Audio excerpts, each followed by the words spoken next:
Garuda Muda menang lagi, tapi tipis. Di laga kedua grup A ASEAN U23, Indonesia hanya mampu menang 1-0 lawan Filipina, itu pun lewat gol bunuh diri. Menjelang duel panas lawan Malaysia, Kapten Kadek Arel langsung sentil rekan setim.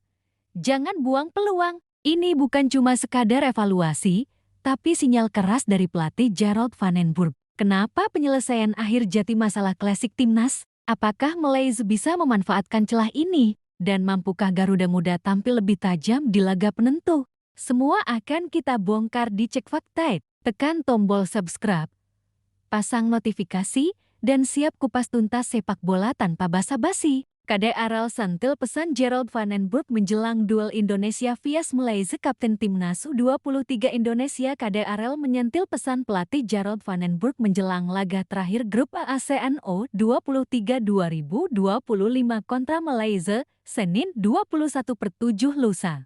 Menurutnya, pemain Timnas U23 Indonesia tak boleh membuang-buang peluang saat menghadapi Malaysia. Pesan itu menjadi bagian dari evaluasi tim setelah Indonesia hanya menang tipis saat melawan Timnas U23 Filipina di Stadion Utama Gelora Bung Karno, Jakarta, Jumat 18/7 kemarin. Itu hasil evaluasi kami menjelang laga melawan Malaysia. Jadi, nggak bisa lagi buang-buang peluang. Pelatih sudah melihat dan para pemain akan membenahi saat latihan, ujar Kadek Arel dilansir dari Antara. Pada laga melawan Filipina, Timnas U23 Indonesia menguasai 67% penguasaan bola serta melakukan 17 tembakan yang 7 diantaranya tepat sasaran. Garuda Muda menjaga kualitas permainannya dari kemenangan 8-0 melawan Brunei Darussalam pada laga pertama, tetapi yang membedakan hari ini adalah pada penyelesaian akhir.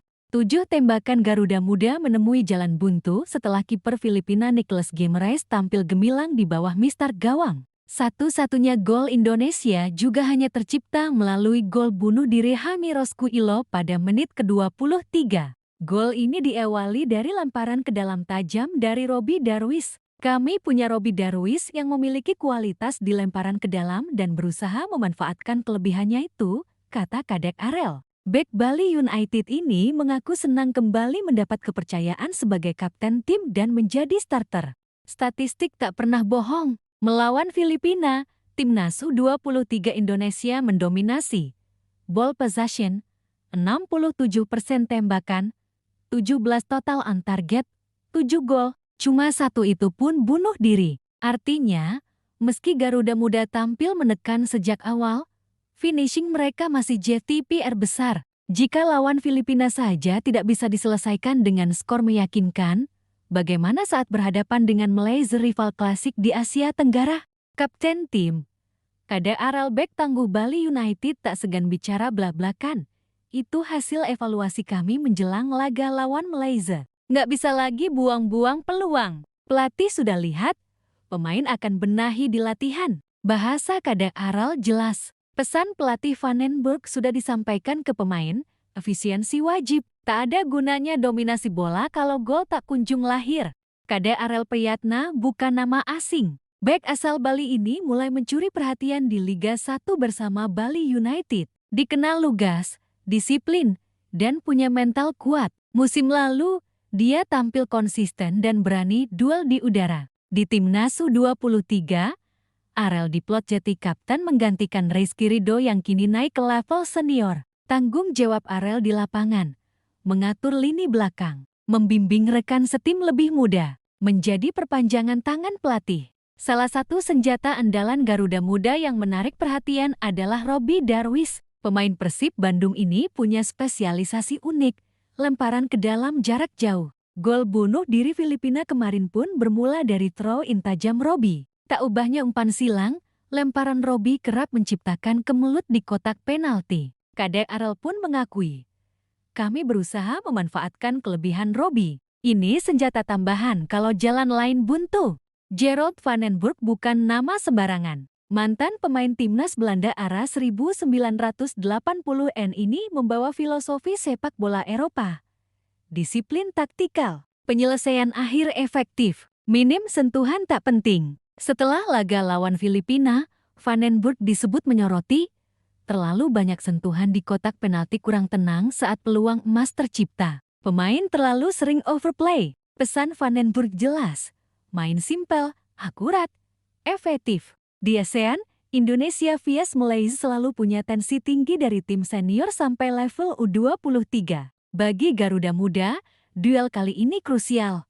Malaysia juga memburu tiket ke semifinal. Kemenangan memastikan Indonesia lolos sebagai juara grup. Hasil seri atau kalah bisa bikin drama hitung-hitungan gol. Malaysia sendiri punya gaya main cepat dan keras. Jika Garuda Muda masih tumpul, bukan mustahil Malaysia mencuri poin.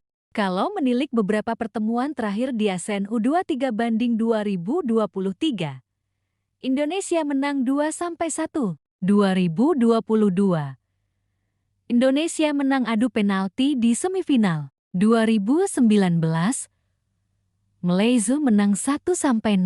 Artinya, duel selalu ketat. Tim yang lebih klinis biasanya keluar sebagai pemenang. Siapa penyerang yang disorot publik? Hoki Caraka. Di Piala Asia U23 kemarin, Hoki jadi ujung tombak. Ronaldo Kuatah. Jika pulih cedera, dia jadi opsi sayap tajam. Welber Jardim. Penyerang muda yang sedang naik daun di Brasil. Tapi di laga lawan Filipina, ketiganya belum maksimal. Semua peluang macet di sentuhan terakhir. Beruntung, Indonesia punya GBK dan ribuan supporter yang jadi amunisi tambahan. Saat lawan Brunei, stadion bergemuruh.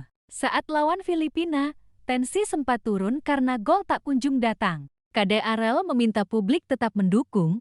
Kami butuh dukungan penuh supporter di GBK. Ini rumah kita. Lawan Malaysia harus sama-sama kompak.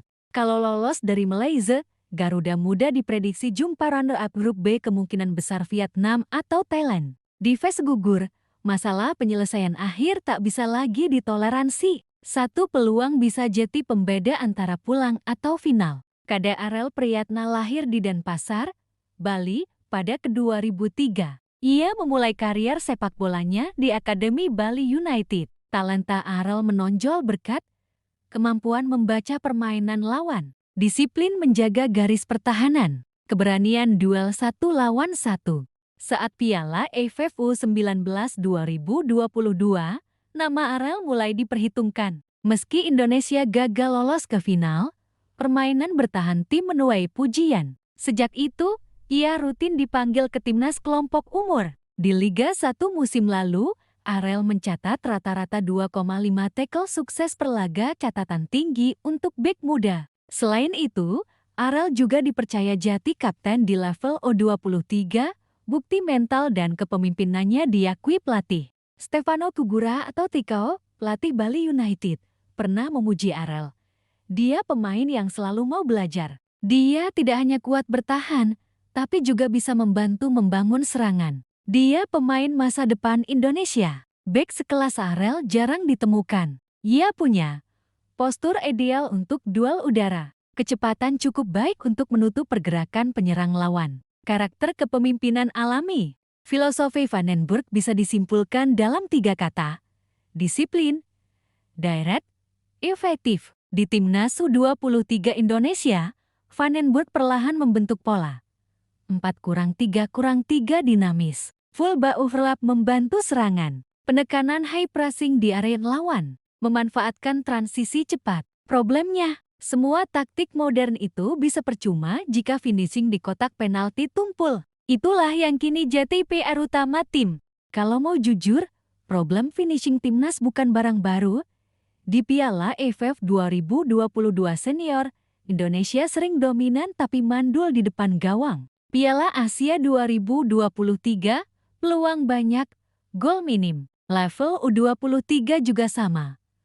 Pola permainan berkembang, tapi sentuhan akhir kerap bikin frustasi. Gerald Van den Burg, KDRL, dan seluruh pemain paham betul bahwa inilah titik lemah yang bisa jadi bumerang. Duel lawan Malaysia bukan hanya soal 3 poin, tapi harga diri. Di pundak KDRL dan Garuda Muda, kita titipkan mimpi. Garuda kembali terbang tinggi di Asia. Tapi ingat, dominasi tak berarti apa-apa kalau finishing masih tumpul. Pesan Van den Burg jelas, KDRL sudah bicara. Buang peluang sama dengan buang mimpi. Tulis prediksi kalian, dukung Garuda Muda, dan tetap kawal sepak bola Indonesia dengan kritis tapi optimis. Jangan lupa like, share, dan subscribe Cekok Tide karena fakta tak bisa dibantah, rumor harus dibongkar. Sampai jumpa di investigasi berikutnya.